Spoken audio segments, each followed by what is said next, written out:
Well, hello everyone and welcome to my library. My name is Cinzia DuBois, and in today's episode we are going to be talking all about the lesser discussed funeral practices from around the world. In 2016, the Thames Water Company in the UK were working on a £14.5 million project to ease pressure on chalk stream near the village of Childry in Oxfordshire, when they discovered the skeletal remains of a woman in an obscure position. The woman lay on her back with her legs spread apart as if in childbirth, but her feet had been detached from her legs and placed by her right arm, and both of her arms were bound behind her head. The remains of a newborn baby were found in the same pit beneath the woman's body. Though it sounds like a gruesome true crime discovery, the woman was from nearly 3,000 years ago, as were the other 26 bodies discovered nearby. Archaeologists were called to the site and unearthed evidence of dwellings, a bone comb, pottery, an animal skull, possibly from a horse, deer antlers for digging, flint tools, and a Roman brooch. The skeletal remains of Iron Age Roman Britons long confused archaeologists. Formal cemeteries were largely absent in the period, particularly in central and southern regions. But when bodies were found, they raised more questions than answers. Bones were often found lying in obscure configurations or in strange places, with some bones or limbs being completely detached, such as when the head of the deceased person was found by the feet of the same person. And some bones were found in pits which stored grain. In 2016, there was a shift in the academic field. Confused, researchers examined the bones using a technique known as thin section light microscopy.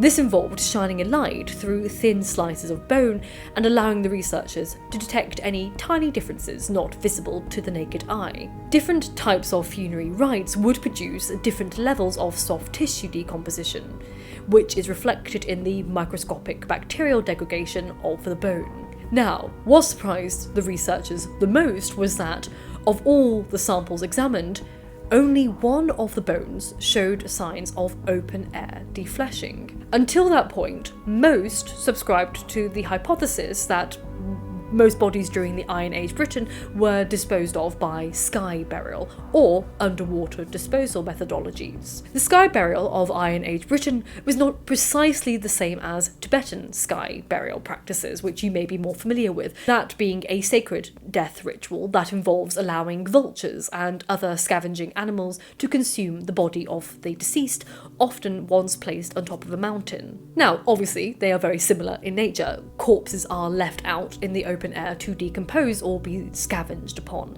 But I don't want to make the error of insinuating the ritualistic nature of these two are one of the same. Sky burials have different purposes in different cultures. For example, since the 9th century CE, Zoroastrians have conducted sky burials, but their reasoning was that it was the cleanest way to dispose of a body, as they believed corpses were so impure that they would pollute the ground were they buried in it, and that pollution would last for 50 years. This was because they believed evil spirits, or nasu, attacked the flesh and soul of a deceased person.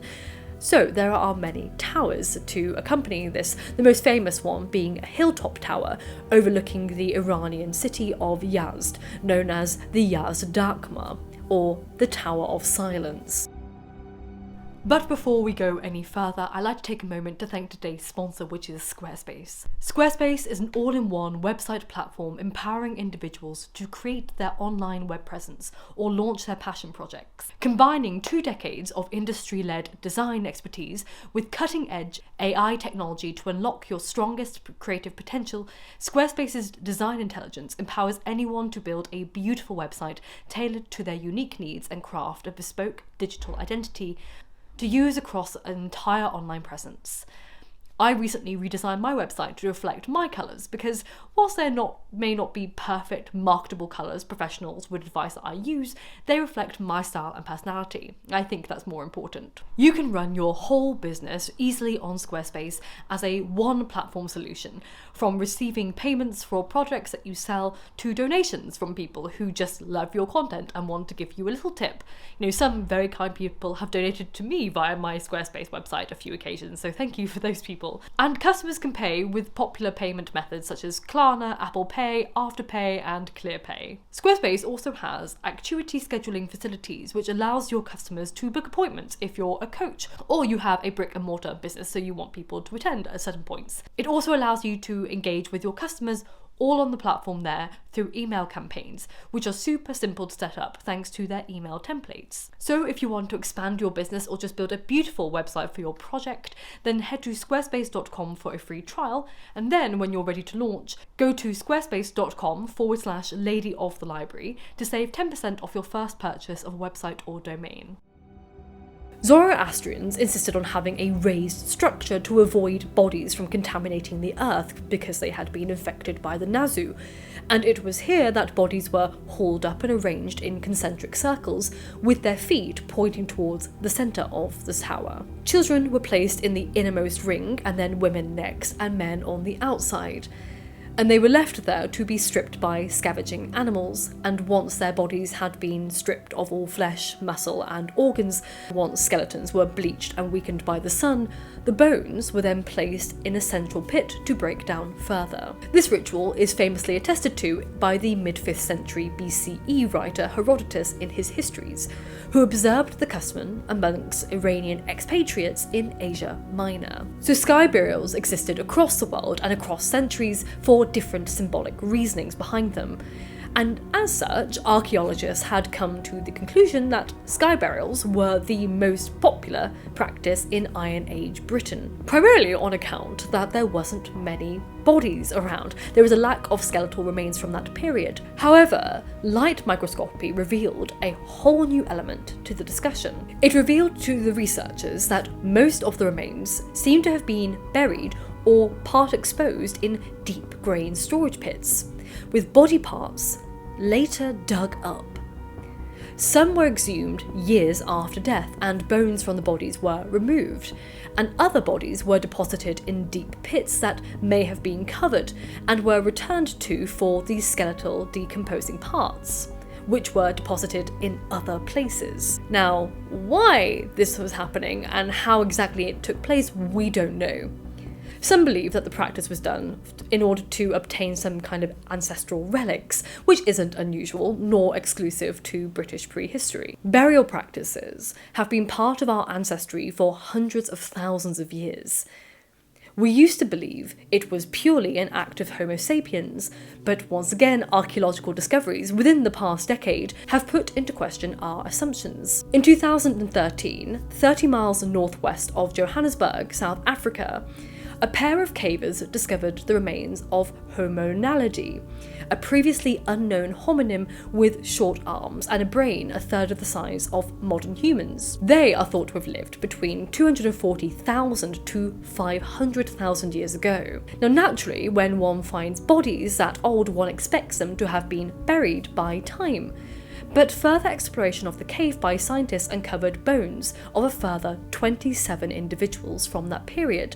And as these skeletal remains covered the ground chamber deep inside the cave, researchers began to hypothesize that the bodies didn't end there by accident, but had been placed there. They also claimed to have found carved artwork on the walls of the grave near the deceased, as though they were marking the graves. The findings of this were published in June 2023.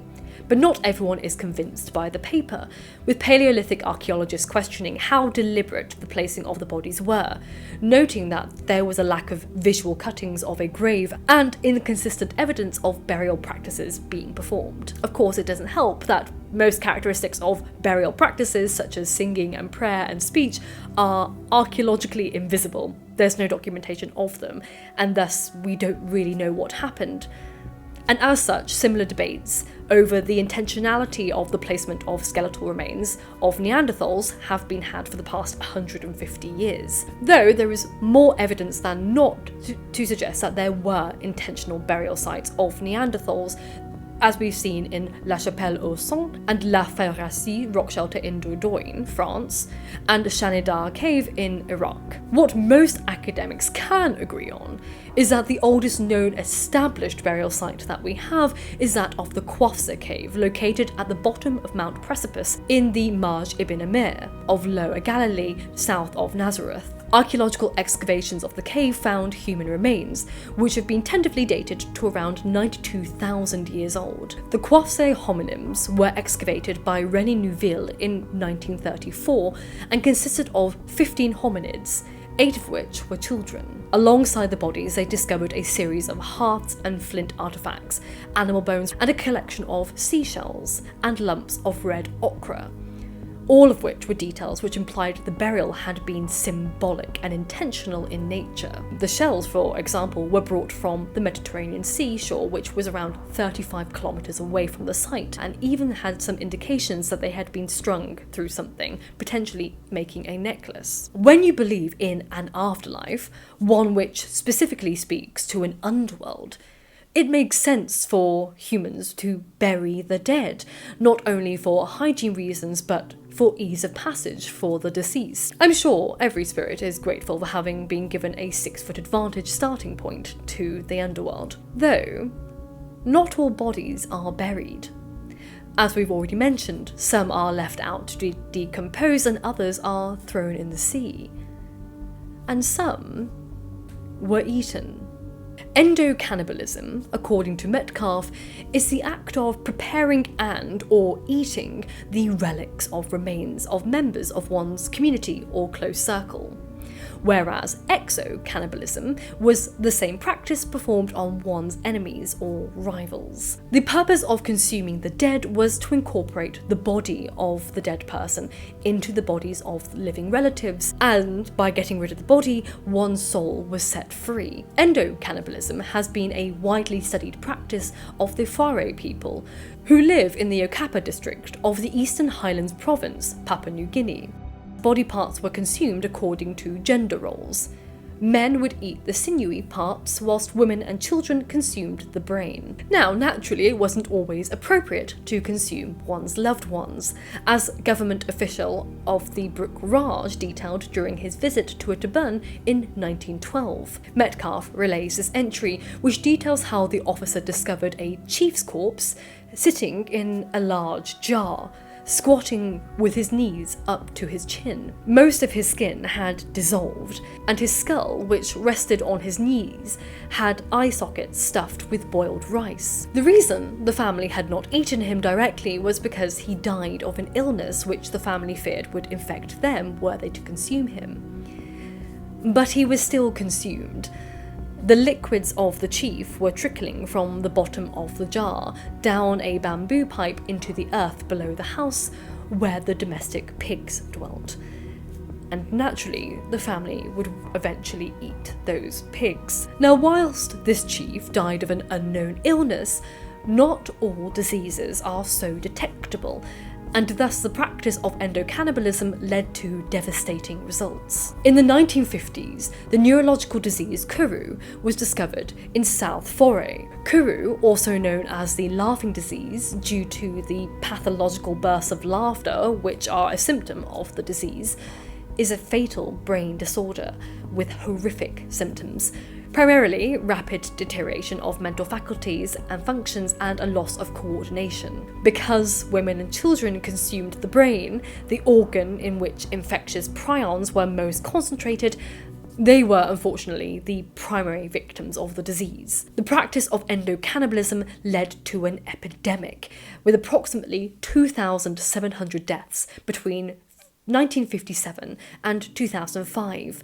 Which is a lot considering the population of the Fore is only approximately 20,000 people. Initially, the Fore people believed the causes of Kuru to be sorcery or witchcraft, They called the disease negi nagi, which meant foolish person, because the victims kept laughing at spontaneous intervals, which again led to them thinking it was a curse or sorcery. Additionally, due to the shaking of the victims, the Fore people believed it was caused by ghosts potentially taking over. Now, cannibalism was not formally put forward as the cause of the endemic until 1967, but it had been the suspected cause since the 1950s, and thus cannibalism had been banned by the Australian administration of Papua New Guinea. The practice was nearly completely eliminated by 1960s, but whilst the Fore people stopped consuming human meat at this point, the disease lingered due to Kuro's long incubation period of anywhere between 10 to over 50 years. Now, this disease may sound familiar to those of you who are Cormac McCarthy fans. In The Road, there are two characters who practice cannibalism, and they also demonstrate symptoms of Kuru. Naturally, there are a lot of interesting burial practices around the world, particularly in Egyptology, but I thought those ones deserve their own video. So this is more of a light discussion on burial practices. If you have any requests particularly that you'd like me to cover, please send them down below. I have a Google form where you can send all your requests down there. Thank you so much for watching today's video. Thank you also to my Patreons, as always, for making it possible. And if you're interested in more spooky stories, remember you can like and subscribe, or also check out my podcast, Lady of the Library, on all streaming platforms such as Spotify and Apple, in which I am remastering all of my old content, so if you'd like to hear it with a bit more atmosphere, a bit slower pace, the podcast is potentially for you. As always, thank you so much for watching, and I hope you are happy and healthy. And remember, books save lives, so keep reading.